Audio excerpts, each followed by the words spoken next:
कंधे पर लहसुन लिए ये कोई किसान नहीं है, बल्कि ये सदन में बैठने वाले कांग्रेस के विधायक हैं, जो कंधों पर लहसुन का बोरा लिए नजर आ रहे हैं।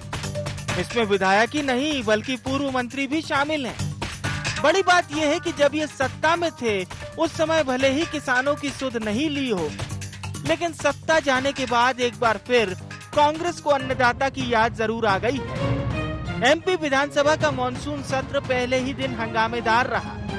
कांग्रेस विधायकों ने सत्र के पहले ही दिन लहसुन के साथ सदन के बाहर जमकर हंगामा किया और नारेबाजी की। किसानों के साथ ही विपक्ष ने सदन में आदिवासियों के पलायन का मुद्दा भी उठाया। हमने कहा लहसुन आप लागत मूल्य पे खरीदो, किसान फेंक रहा है। लहसुन के लिए भावांतर योजना काम मर गई आपकी। ये लहसुन आपको खरीदना पड़ेगा, अन्यथा जैसा लहसुन फेंकना पड़ रहा है वैसे किसान आपको फेंक देंगे सत्ता से उखाड़ के। जो अन्याय भारतीय जनता पार्टी कर रही है, विधायक खरीदने के पैसे हैं, लहसुन खरीदने के पैसे नहीं है और सदन के अंदर ले जाने दे नहीं रहे। हम किसान की बात हर स्तर पे करेंगे। किसान के भाव कोड़ियों के दाम पे लहसुन बिक रही है, स्पष्ट है। किसानों की आवाज को लेके कांग्रेस पार्टी पूरी ताकत के साथ लड़ाई लड़ने का काम करेगी।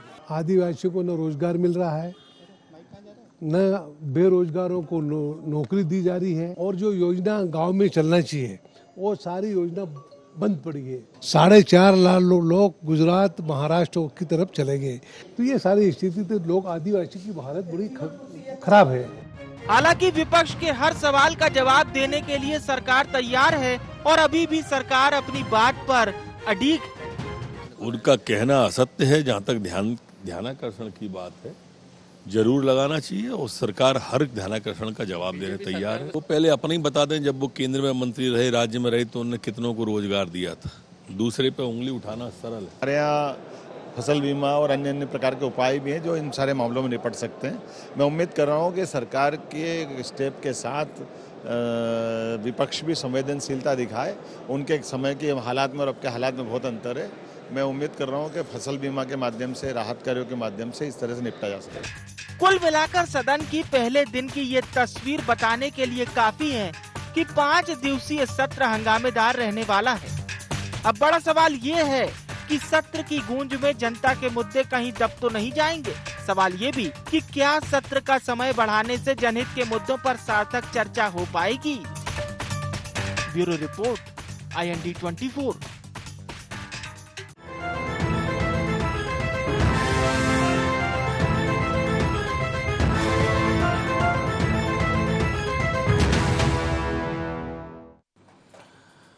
नमस्कार, IND एजेंडा में आप सभी का बहुत स्वागत है। मैं हूं विवेक पांडे आपके साथ। तो आज से मध्य प्रदेश के मॉनसून सत्र की शुरुआत हो गई है, लेकिन आज का पहला दिन ही जिस तरह की सदन के अंदर तो उतनी गहमा गहमी नहीं रही, लेकिन सदन के बाहर कांग्रेस के विधायकों ने ये बता दिया कि सत्र भले ही छोटा है, लेकिन सत्ता पक्ष को घेरने के लिए वो कोई भी कोर कसर नहीं छोड़ेंगे।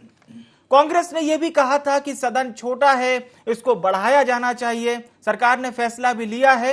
रोजाना चलने वाली सदन के जो घंटे हैं उसमें बढ़ोतरी की गई है और अब यह माना जा रहा है कि सरकार इस मास्टर स्ट्रोक से कांग्रेस के उस सवाल का जवाब तो देगी ही देगी और साथ ही साथ कांग्रेस को मजबूर भी करेगी कि आइए सदन में चर्चा कीजिए, सारगर्भित मुद्दे लाइए।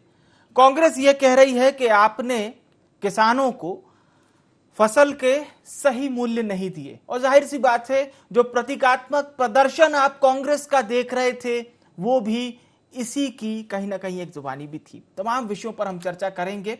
उससे पहले नजर डालते हैं IND एजेंडा के प्रमुख बिंदुओं की ओर। तो सबसे पहले, क्या सत्र में रहेगी मुद्दों की बाढ़? सरकार आखिर कितनी तैयार? क्या आगामी दिनों में किसानों के मुद्दे पर गरमाएगा सदन?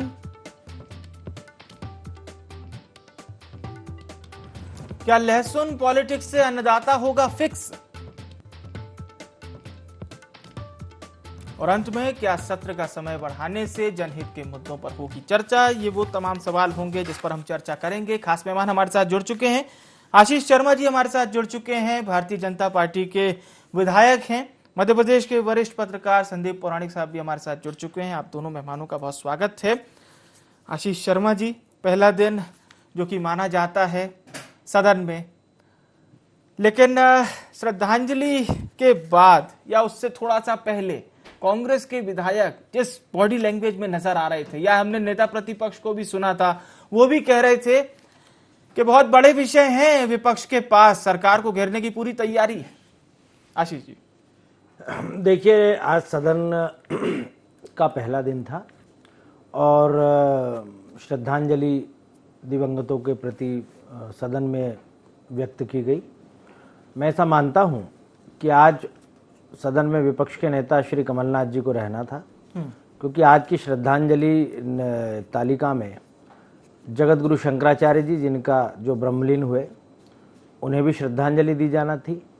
साथ ही साथ राजनीतिक, सामाजिक और अन्य क्षेत्रों की कई सारे लोगों को सदन ने आज श्रद्धांजलि अर्पित की। इसलिए सनातन धर्म के सबसे बड़े गुरु जगत गुरु की श्रद्धांजलि में कमलनाथ जी को रहना था, लेकिन कमलनाथ जी सदन के अंदर आज नहीं थे जी। उनका गैर जिम्मेदाराना रवैया है।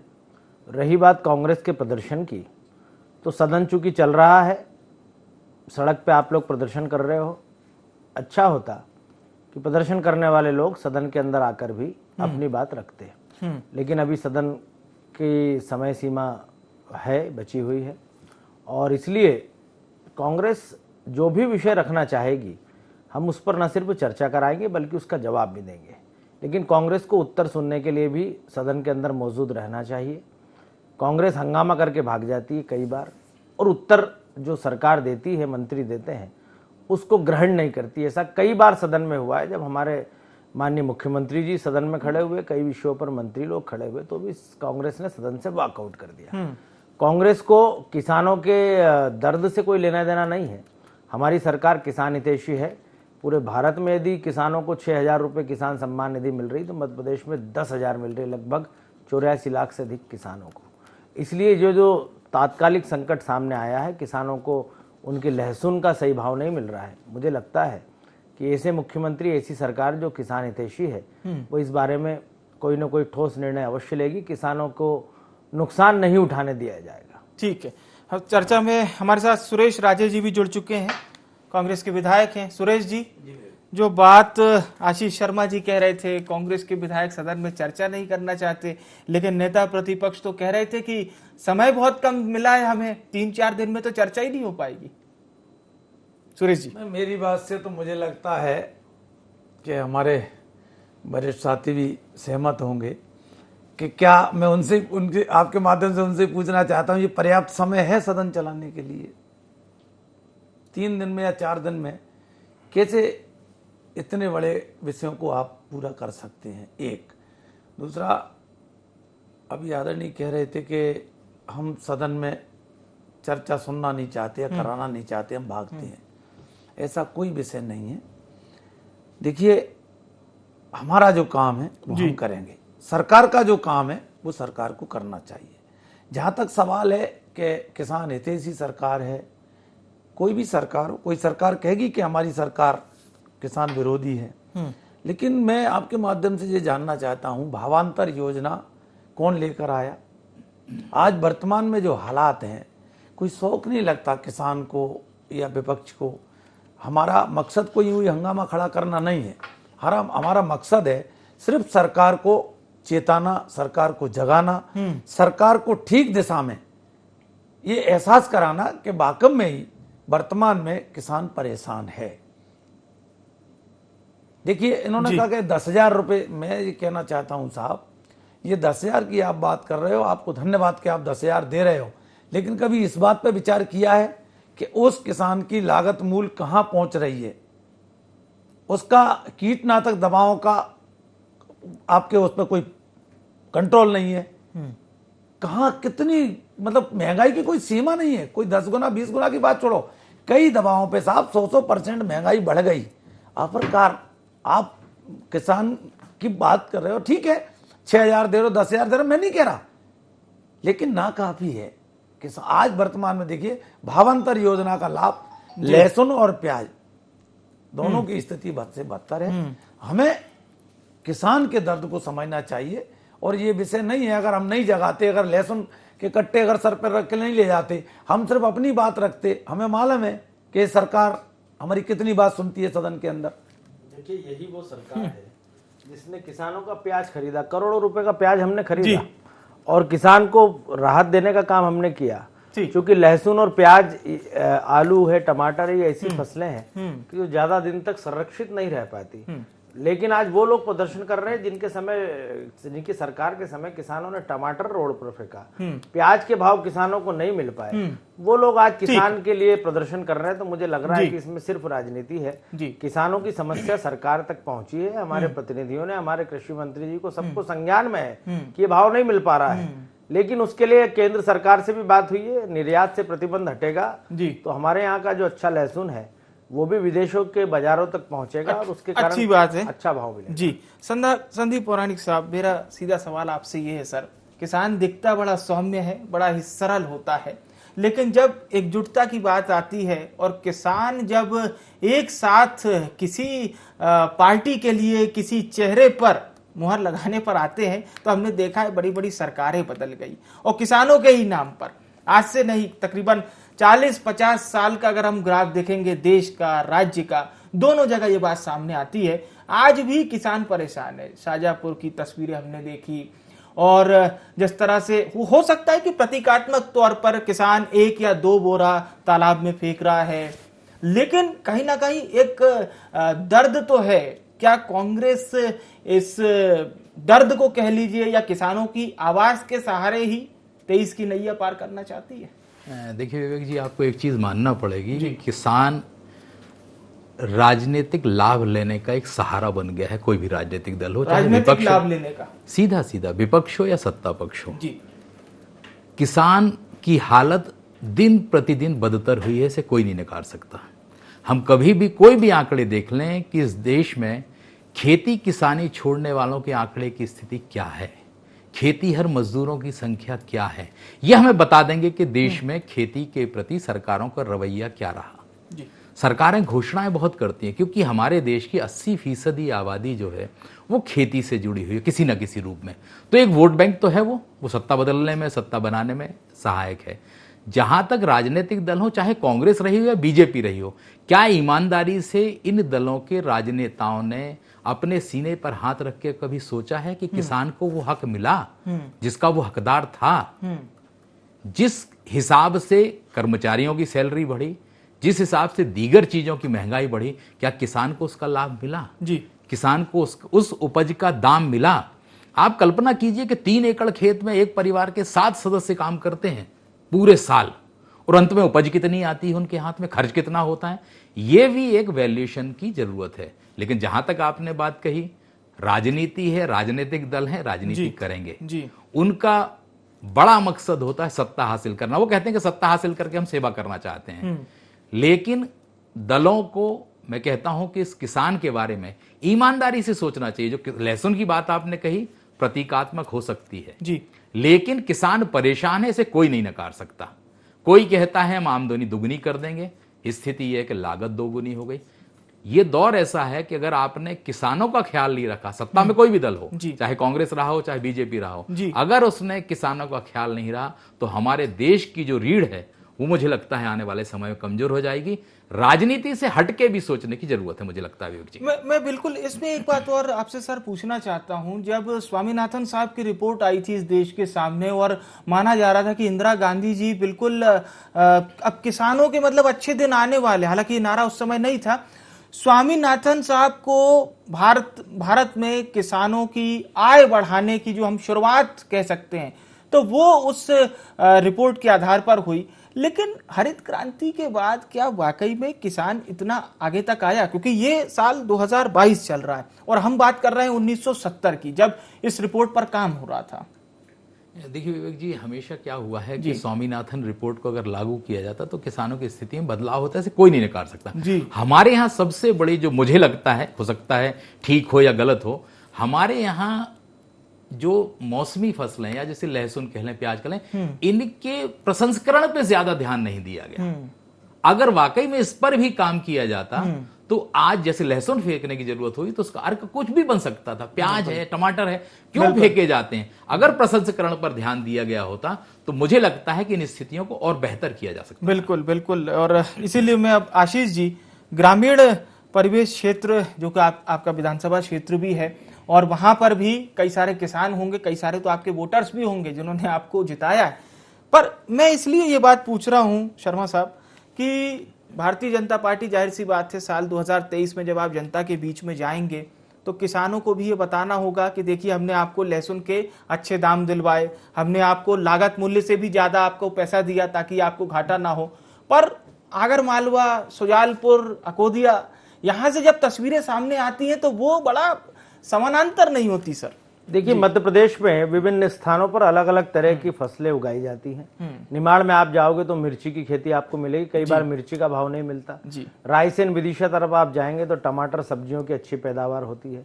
इसी तरह इधर मालवा और इस क्षेत्र में आप जाएंगे तो प्याज, आलू, लहसुन की पैदावार करने वाले बहुसंख्यक किसान हैं। लेकिन किसानों को एक बात अवश्य पता है, शिवराज जी पर उन्हें दृढ़ विश्वास है। भारतीय जनता पार्टी की सरकार ने ही किसानों के जीवन में आमूलचूल परिवर्तन किया है। जिस किसान को बिजली नहीं मिलती थी, खाद नहीं मिलता था, 18% ब्याज पर ऋण मिलता था, मुआवजा नहीं मिलता था, बीमा नहीं मिलता था, प्राकृतिक आपदाओं में नुकसानी की राशि नहीं मिलती थी, जिनके पशु मर जाते थे, किसान खेत पर काम करते हुए दुर्घटना में मृत्यु को प्राप्त होता था तो कोई 1 रुपए की सहायता नहीं मिलती थी। आरबीसी 6(4) के नियमों में संशोधन, ज्वार से लेकर बाजरा तक, मक्का से लेकर गेहूं तक, अरहर से लेकर चना तक जी, और ग्रीष्मकालीन मूंग तक, ये सब काम सरकार कर रही है। मेरे ख्याल से भारत में कोई सरकार ऐसी नहीं है जो इतने खाद्यान्न अपने व्यवस्थाओं के माध्यम से खरीद रही है। इस सरकार ने प्याज भी खरीदा है। निश्चित ही कई बार 2-3 वर्षों में लहसुन, प्याज के भावों में रिकॉर्ड गिरावट आती है, ये बात किसान भी जानता है। लेकिन मैं मानता हूं कि जो अपने खून पसीने से सींचकर फसल पैदा करता है वो किसान अपनी फसल को चाहे तो किसी को दान में दे देगा, लेकिन सड़क पर नहीं फेंकेगा, क्योंकि उसने बड़ी मेहनत से उस फसल को उत्पादित किया है। निश्चित ही कई बार निर्यात पर प्रतिबंध होने के कारण या स्थानीय स्तर पर इस बार रिकॉर्ड बम्पर उत्पादन लहसुन का हुआ है और इसलिए से सरकार की भी ये जिम्मेदारी, आदरणीय पुराणिक जी ने बहुत सही बात की कि हमारे यहाँ प्रसंस्करण इकाइयां नहीं है। कई देशों में लहसुन को पाउडर फार्म में संरक्षित रखा जाता है, प्याज को प्यूरी फार्म में संरक्षित रखा जाता है और भी कई सारी जो हमारी सब्जियां हैं उनके लिए कोल्ड स्टोरेज की एक लंबी चैन मौजूद होती है। निश्चित ही मध्य प्रदेश में भी इस दिशा में कुछ काम हुआ है, लेकिन और बड़ा काम करने की हमको आवश्यकता है। और मुझे भरोसा है कि मोदी जी की सरकार की जो कृषि नीतियां हैं, शिवराज जी जो काम कर रहे हैं, उसका फल धीरे धीरे दिखने लगा है। आज बिजली में आत्मनिर्भर हुआ है, सिंचाई का रकबा इतना बड़ा है कि जिसके कारण आज मध्य प्रदेश के उन स्थानों तक भी नहरें और पानी पहुंचा है जहां कभी कल्पना नहीं की जा सकती थी। किसान को B1 खसरे की नकल से लेकर खेती संबंधी कामों के लिए राजस्व विभाग के चक्कर नहीं लगाने पड़ते, उसके खेत तक सड़क पहुंची है। कई सारी चीजें सरकार ने की है और इसलिए मैं मानता हूं कि परिणाम आने में समय तो लगता है। आज निश्चित ही पहले से खेती उन्नत हुई है, उन्नत तकनीकों का किसान उपयोग कर रहे हैं, लेकिन लहसुन का जो संकट है आज जो सामने आया है, मैं मानता हूं कि सरकार उसमें तत्परता पूर्वक किसानों के हित में आवश्यक कदम अवश्य उठाएगी। ठीक है सुरेश जी, 28 फरवरी 2016 को जब प्रधानमंत्री नरेंद्र मोदी ने एक सभा के दौरान कहा था कि क्या किसानों की आय डबल होनी चाहिए कि नहीं होनी चाहिए, तो भीड़ ने कहा था बिल्कुल साहब होनी चाहिए। और उन्होंने कहा था जब हम आजादी के 75 साल पूरे कर रहे होंगे तब सपना देखा था कि कहीं ना कहीं आय डबल करवाएंगे। पर जब हम गौर करते हैं भारत में अगर एक औसत निकाला जाए किसानों की आय का तो वो 10,200 कुछ होता है। और अगर हम 2015 से इसको नोट करना शुरू करें कि प्रति साल कितनी किसानों की आय बढ़ी है तो देखा गया है कि साल 18 के बाद से किसानों की आय उस गति से नहीं बढ़ी। खैर, आप लोग क्या मानते, क्या आपके विधानसभा क्षेत्र के किसान संतुष्ट रहते हैं कि हाँ देखिए 10,000 रुपए आ गए किसान सम्मान निधि के, 6,000 प्रधानमंत्री जी ने डाल दिए, 4,000 मुख्यमंत्री जी ने डाल दिए, बड़ा अच्छा करा जी। सुरेश विवेक जी, अभी आदरणीय आशीष जी कह रहे थे, देखिए हम 24 घंटे किसान को बिजली दे रहे, ये बड़ा दुर्भाग्य है।